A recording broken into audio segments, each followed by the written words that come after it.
Since we continue to bring you the latest on what is brewing in West Asia, tensions between Israel and Iran. A powerful blast rocked Beirut overnight in some of the heaviest Israeli attacks, strikes in the city so far.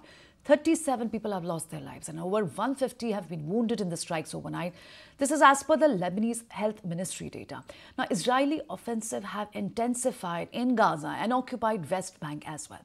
Now, the head of UNRWA says at least 21 Palestinians were killed as 3 UN-run school shelters were also attacked by Israeli forces in the Gaza Strip over last 2 days.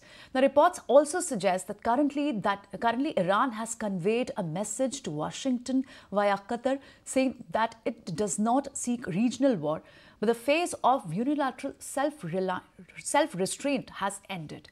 In the latest comments coming in from the United States on being asked whether the US would support an Israeli strike on Iranian oil facilities, President Joe Biden said that discussions are ongoing regarding the matter.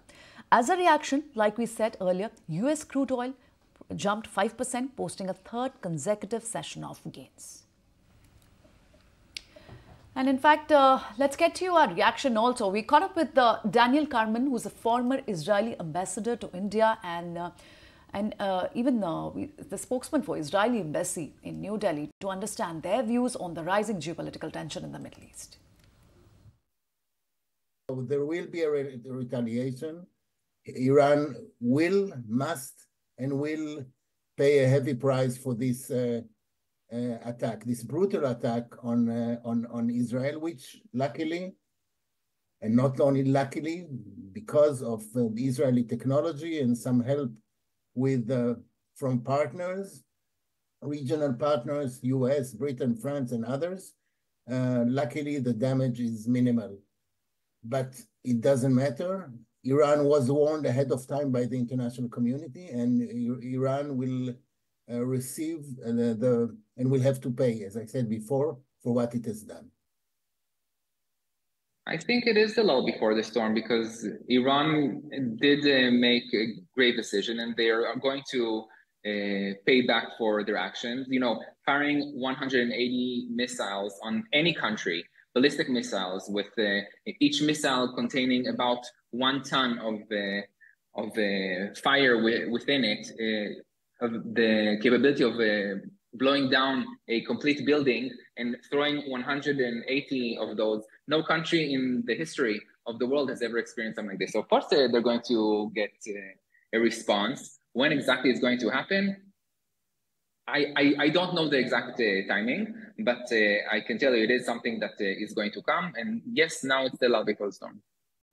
All right, there you go. So then that is the latest that is happening with the West Asian tensions. Moving on, then shifting focus to commentary coming in from central bank officials. Then Bank of England could move more aggressively to cut interest rates if inflation pressures continue to weaken. Now, Governor Andrew Bailey warns against oil shock risks as well.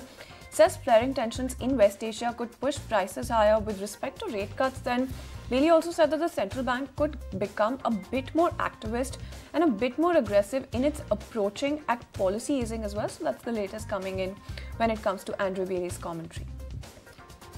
All right, and even Federal Reserve Bank of Chicago President Austin Goolsbee, he also reiterated that interest rates needs to come down over the next year by a lot. Additionally, he also emphasized how the central bank's narrow focus on inflation has expanded to the jobs market, adding he would like to keep the unemployment rate currently at 4.2% from rising any further. Remember, Fed watchers are now turning their sights to policymakers' November meeting, while forecasts released last month signaled officials are likely to offer smaller quarter point cut at the central bank's last 2 meetings this year, and the size of any reduction will depend on how the economy evolves. Alright, then moving on, let's take a look at US services sector activity. Then jumped to a 1.5-year high in September amid strong growth in new orders. More evidence that the economy remained on a solid footing in the third quarter. The non-manufacturing purchasing managers index also accelerated to 54.9 last month, the highest level since February 2023, from 51.5 in August as well. There comes a time when your heart calls for you to arise. Plant your feet solid into the ground. Decide your own limits and then break right through them.